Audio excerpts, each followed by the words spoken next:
Today we're going to talk about my 5 favorite foods that can actually help you fight harmful body fat. The first one I'm actually going to talk about is the carrot. Now, carrots are so common that you wouldn't think that they would actually fight body fat, but they're really quite powerful. Turns out that carrots contain a huge amount of dietary fiber and some useful bioactives, carotenoids named after carrots, or carrots named after carotenoids, these orange chemicals, natural chemicals that actually make the carrot orange, along with the dietary fiber, stimulates your metabolism. And one of the things that it can actually do is to trigger your body's a type of fat called brown fat. And brown fat basically acts like a space heater. You turn it on click by eating carrots, and it'll ramp up and fire up. And as it's burning, creating heat, it's actually drawing down the fuel that it needs to create that heat from your harmful body fat, your visceral fat. So your brown fat fires up after you eat carrots, and it steals the fuel that it needs from harmful visceral fat, and then it burns down your harmful body fat. Now, I didn't used to be a fan of carrots, right? It's in the salad bar. You sprinkle some on for a little bit of color, but actually carrots are absolutely delicious to eat. If you want to roast carrots, they are absolutely delicious. Now, I'm not telling you to sprinkle sugar on it, but you can actually drizzle a little bit of maple syrup on it if you want to give it just a little bit of caramelization, not too much, then you'll get this beautiful, nice flavor. And it's great for stews that you can actually make as well. So, and a carrot soup, carrot with ginger, the soup, what an amazing thing to combine. Now, a lot of people don't know this about carrots, but the original carrots were not orange. Can you guess what color they were? Purple. The original carrots were purple carrots, and you'll actually see these in the market these days. They call them heirloom carrots, or you see them in farmers markets. They're kind of gnarly looking, actually. They can be, but they're beautiful and purple on the outside. That's the color on the outside, kind of their skin deep purple. And then if you break it open and you look on the inside of it, you'll see that it's yellow on the inside. All right. Purple on the outside, yellow on the inside. This is actually what the original native carrot was like.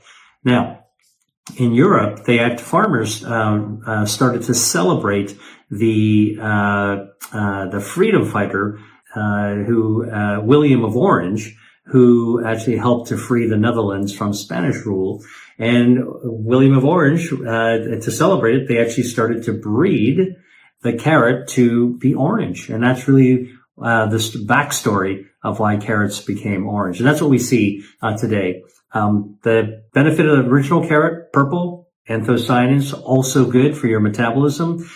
So carrots are one of my favorite foods for fighting body fat. Second food we're going to talk about are beans. Now, if you actually don't know this already, beans are one of Mother Nature's healthiest foods.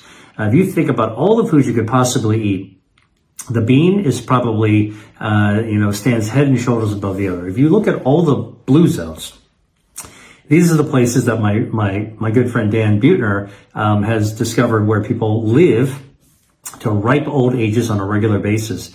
One of the common denominators that everyone in these blue zones, longevity zones, eat are beans, whether they're in Asia, whether they're in Europe. Beans are a common staple. So what do beans actually do? Well, beans improve your metabolism, which helps you fight body fat. So what's in a bean? Well, you've got a really great source of dietary fiber and healthy fats. And those dietary fibers actually get down into your gut, feed your gut microbiome, healthy gut bacteria, right? Okay, beans are good for gut health. And when your gut bacteria are happy and well fed by beans, you know what it does? It actually cranks up your metabolism, makes your body's glucose sensitivity, metabolism work more efficiently. Good, healthy gut bacteria lower lipids. They're sort of Mother Nature, the gut bacteria are like Mother Nature's statins, all right? And they can actually lower your blood lipids, and they trigger your brown fat. Brown fat being that kind of engine that fires up, and in order to fire up, draws the fuel from harmful visceral fat in order to be able to burn down harmful body fat. So lower your lipids, burn down harmful body fat. And by the way, the gut bacteria also lower inflammation, which protects you against all kinds of chronic diseases. Now, studies have been done actually looking at people eating just a simple can of pre-cooked beans. These are like grocery store beans, white beans, for example. And it was shown that eating just 5 cups of canned white beans, navy beans, over the course of the week, right? 7 days in a week, just 5 of those days, you have 1 cup of navy beans, and you'll actually burn down harmful visceral fat, and your waistline will actually shrink. This was done at the University of Toronto. And by shrinking your waistline, it actually means that the harmful visceral fat on the inside is actually shrinking as well. So, how do I like to eat beans? Well, first of all, I like to soak them. Okay, you can get rid of some of that phytic acid. Makes it faster to cook as well. Makes them also less gassy, if that's something that you're concerned about. And I love to just have a simple bean soup or a bean stew. Cook it nice and slowly. Add a little bit of garlic, add a little bit of rosemary, add some carrots, which we talked about, are also good for your metabolism. Cook it down very, very slowly. Man, what a great dish that you can have that's gut healthy, fires up your metabolism and burns down harmful body fat.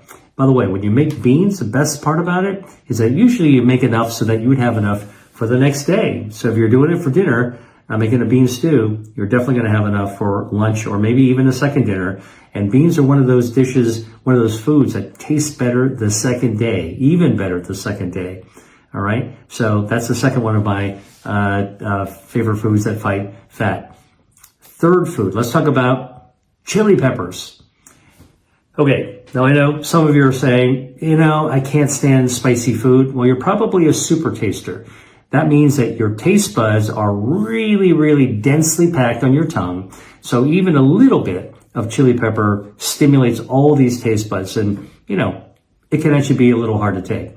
But for most people, chili peppers are just fine. And in fact, it's that zing that you get when you have hot sauce, for example, something spicy. And chili peppers come in all sorts of forms, right? You could actually have them fresh off the plant, sauteed fresh chilies.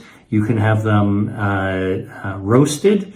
Roasted chilies actually have this deeper, slightly different flavor than the fresh ones. You would saute. You can have them dried, right? So think about what you sprinkle on a pizza, those dried chili flakes, also chili, all right? And then there is chili powder, which you can have as well. Now, there are hundreds of different kinds of chilies, and I'm not going to really talk about all the different types of chili, but I do want to say that chili peppers contain a natural bioactive, a natural chemical called capsaicin. That's capsaicin, capsaicin. And this is the natural chemical that fires up on your taste buds. So here's what happens. You have some chili pepper, let's call it hot sauce. That show where they actually have celebrities eat super hot wings. All right. And you can kind of see that reaction when the sauce gets hotter. Well, that's the capsaicin. And capsaicin attaches to the taste buds on your tongue. Okay. Here's the capsaicin. Here's the taste bud. It gets right into that taste bud and it fires up a signal. All right. That's the key going to the lock, and it sends a signal from your tongue into your brain. Now, that signal from capsaicin to your brain causes your brain to release hormones. Okay. In this case, epinephrine. And that's a stress hormone that comes down. It causes you to sweat. It causes you to breathe more heavily. It causes you to flush and get red. Sound familiar after eating really, really spicy food? So we know this happens. And actually, if you eat something really spicy and close your eyes, you'll actually feel that signal going to your brain and coming down your neck, because the hormone, that neurotransmitter, actually goes down the nerves to your neck. And you know what they do? That adrenaline, norepinephrine, actually fires up your brown fat. Remember the brown fat? That's the kind of fat that actually fires up like a space heater, and it burns down harmful visceral fat.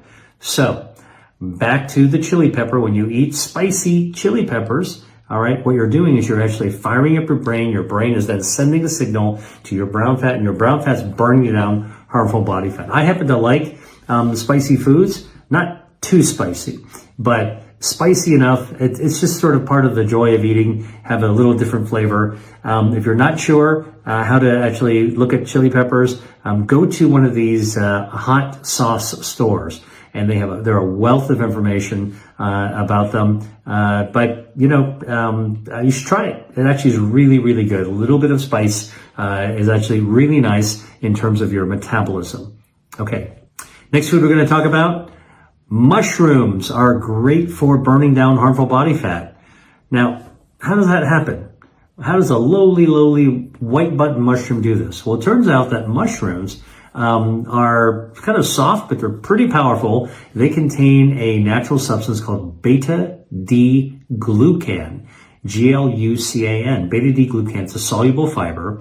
And you know what that soluble fiber does? It actually gets down and feeds your gut bacteria. Beta-glucan also turns on your brown fat to help burn down harmful white visceral fat. And beta-glucan also lowers inflammation. So again, mushrooms have these multi-pronged effects to help you burn down body fat. And let's talk about mushrooms for a second, because I love mushrooms. I like to cook.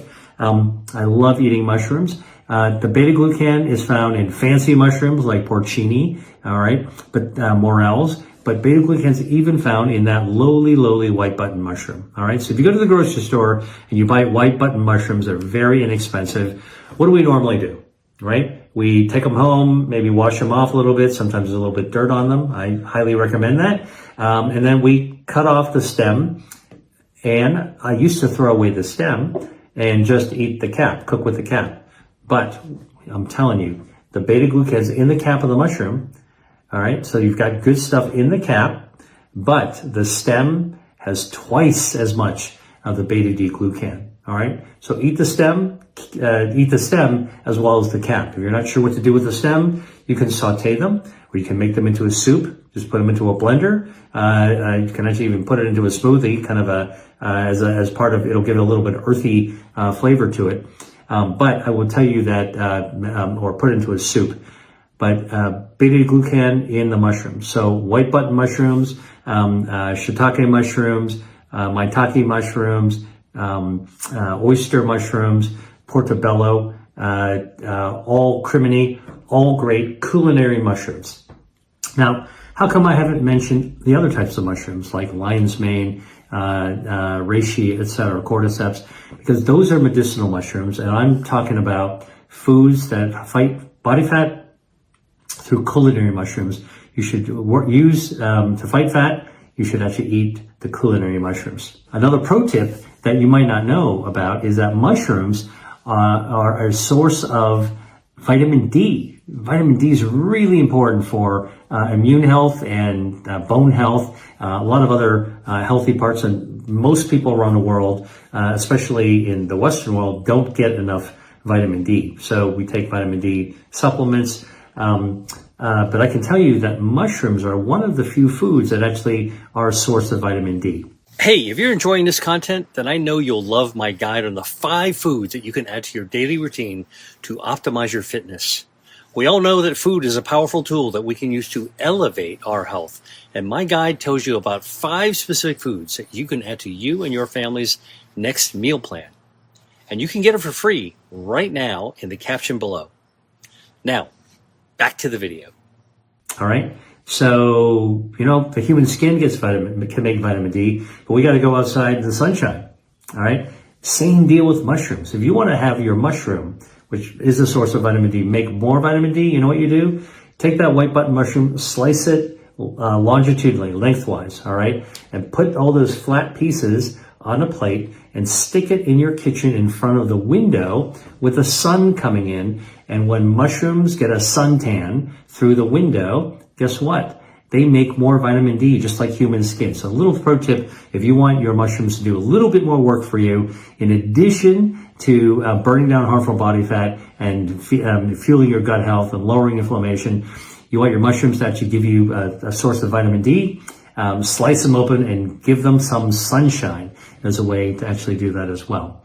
By the way, another comment about mushrooms. I recommend you to cook mushrooms if you're actually going to eat them rather than eat them raw. And never, ever go out and forage your own mushrooms. Unless you're already an expert forager, don't let the experts do it, because there's a lot of mushrooms out there that are actually poisonous. They'll kill you. So don't do it. Go to the market, go to the store, rely on the mushroom forager to get you the stuff that's the good stuff that's good, actually good for you. All right, let's talk about one more food. It's called pu'er tea. P-U''ERH.